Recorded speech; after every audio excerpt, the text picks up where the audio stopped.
Moshiach in the footsteps of the Messiah based on the writings of the Gaon of Vilna, volumes 1 and 2 help accelerate the Messianic era by unraveling the riddle of the twin messiahs, the Josephic and Davidic messiahs, according to the secret teachings of the Gaon of Vilna.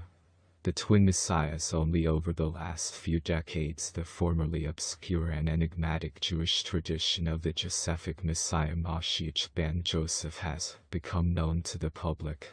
In the overall picture, however, and certainly with its plethora of ornate details, this fundamental teaching continues to remain unknown.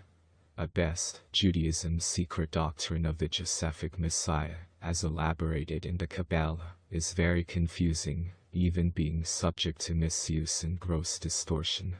One should be prepared, as the explanation presented here of the Messiah has little to do with the Christian and Western cultural understanding. Yet, this phenomenon is precisely so. Hiddenness and unrecognizability are part of the essence of the Josephic Messiah. He is a master of the art of disguise. This is also the Torah's intention in the verse. Joseph recognized his brothers, but they did not recognize him. Genesis 42:8. Rabbi Hillel Rivlin of Shklov, 1758–1838, writes, Joseph recognized his brothers, but they did not recognize him. This hiddenness characterizes Joseph, not only in his generation, but in every generation in which the Josephic Messiah recognizes his brothers, but they do not recognize him. It is part of a diabolic scheme that the qualities of the Josephic Messiah are concealed in the final period of the footsteps of the Messiah. Due to our many sins, he is scorned as well. If this were not the case, our suffering would already have ended. If only Israel would recognize the Josephic Messiah's footprints, i.e., the signs of his presence, the ingathering of the exiles, etc., including the Messianic role of science and technology, we would already have seen the complete redemption. What makes the Josephic Messiah such a complex subject is that it is only one half of a larger picture. The other half, which is more familiar to everyone, is known as the Davidic Messiah, the Davidic King Messiah, or simply the Messiah.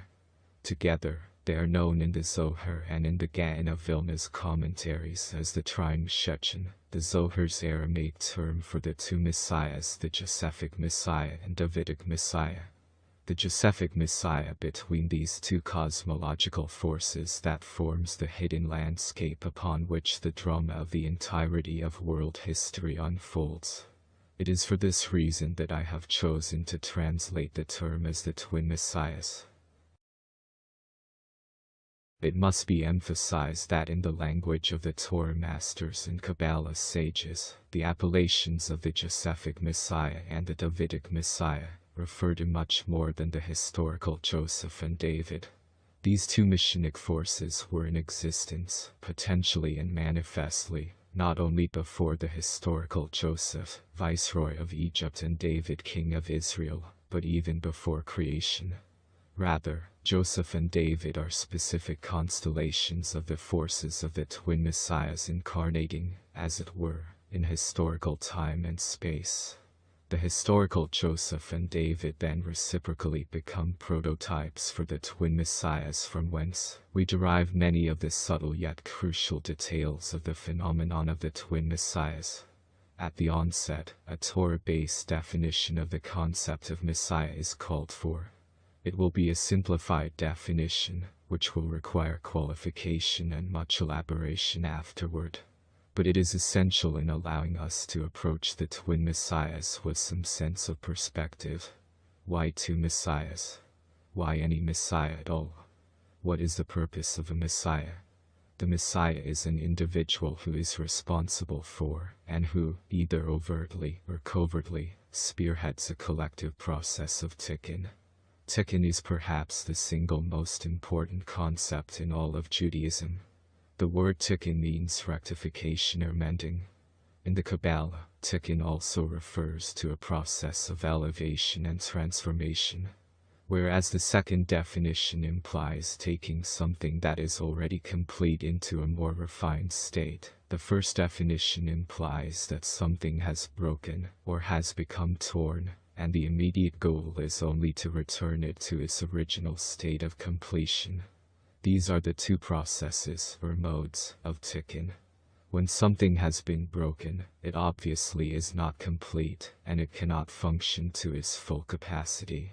It is, in a sense, in a state of fallenness or captivity until it receives its proper tikkun.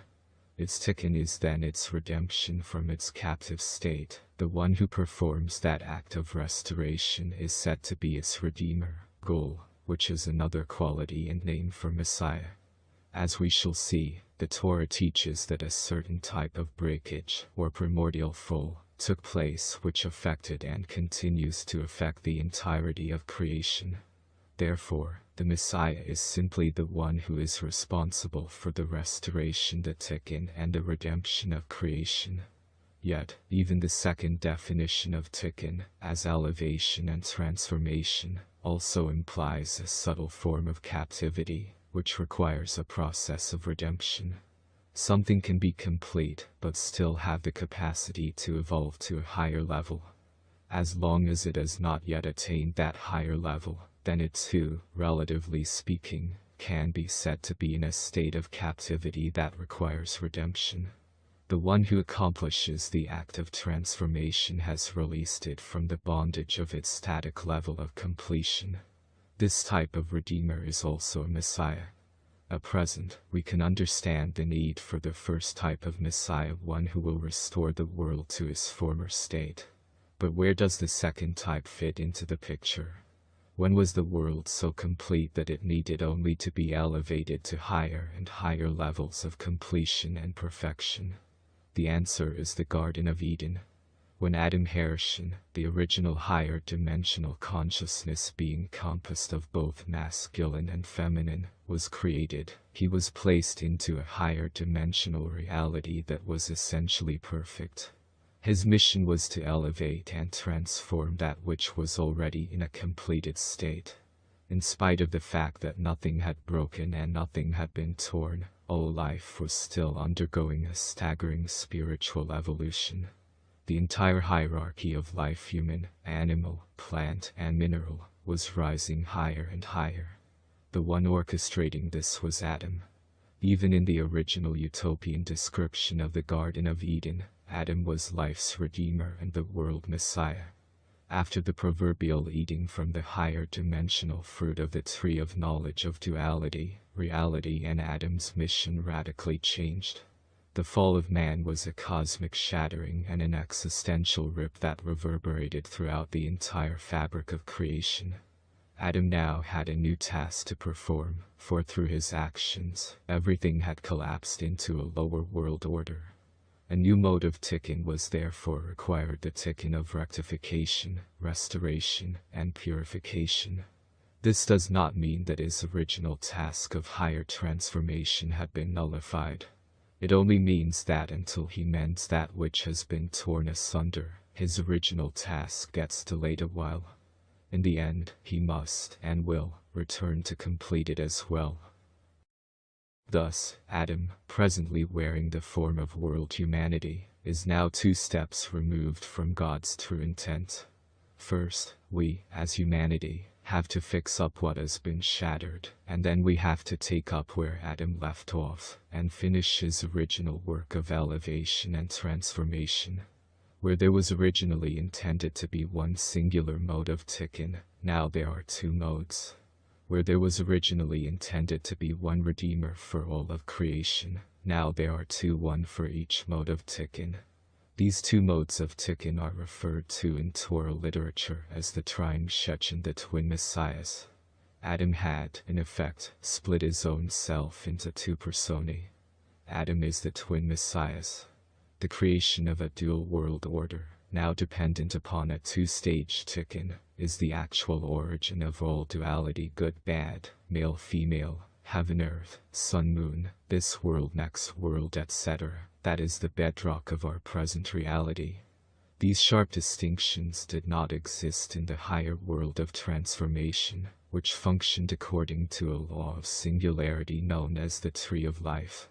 All duality is a direct consequence of Adam's act of partaking from the tree of knowledge of opposites, good and evil, which, as its name implies, is the primal source of all duality. In general, the Redeemer, whose mission is fundamentally one of restoration and purification, is known as the Josephic Messiah. The Redeemer, whose mission is fundamentally one of elevation and transformation, is known as the Davidic Messiah. Similarly, the period of time that we are in now, i.e., after Adam's fall and expulsion from Eden, is broadly designated as the year of the Josephic Messiah. This is the period of time for his mode of tikkun. As explained in the introduction to the book, the present world order is scheduled to exist for 6,000 years. It is during this time that the tikkun of rectification must take place in small increments. Although, in general, this entire period is the providence of the Josephic Messiah, it is the second half of the 6th millennium, i.e., from the year 5600 to 1740, which is the essential period for the tikkun of the Josephic Messiah. After this tikkun will be completed, i.e., near the very end of the 6th millennia, then we will enter the period of time designated as the year of the Davidic Messiah, since it will then be time to finish the mode of the original tikkun of transformation. Surprisingly, the famous era of the Messiah, Ben-David, so much described by the prophets and formulated by the sages, yet so clouded in obscurity, is none other than a return to the original, but unfinished Garden of Eden, and the Davidic Messiah is none other than the original Adam Hershon himself before the fall. This is certainly a return full circle if there ever was one. This principle is included in the rabbinic formula, Sof Masad Mitshava Tekila. The final act returns to the original intended thought. The statement that there are distinct modes and periods for each of the twin messiahs must now be qualified. In truth, there is much overlapping between the two. The Ben-David mode is always present in the immediate background of the Ben-Joseph mode, and vice versa. In other words, a fractal spark, nitzitz, of the lower tikkun of the Josephic Messiah, is always present within the higher tikkun of the Davidic Messiah. Conversely, a fractal spark of the higher tikkun of the Davidic Messiah is always present within the lower tikkun of the Josephic Messiah. This interpenetration of the twin messiahs is true on two levels, and thus the term Triune Shechen has two meanings. The processes of the Josephic Messiah and the Davidic Messiah occur together, at all times, in every generation, and in all places. The Messianic era of the Josephic Messiah and the Messianic era of the Davidic Messiah, however, refer to large-scale time frames where there is a sharper line of demarcation between the two modes of tikkun. The first aspect of the twin messiahs that functions on the generational or micro-time scale, i.e., on an annual and daily basis, is the generational twin messiahs. The second aspect of the twin messiahs, which functions on the millennial or macro time scale, is the millennial twin messiahs.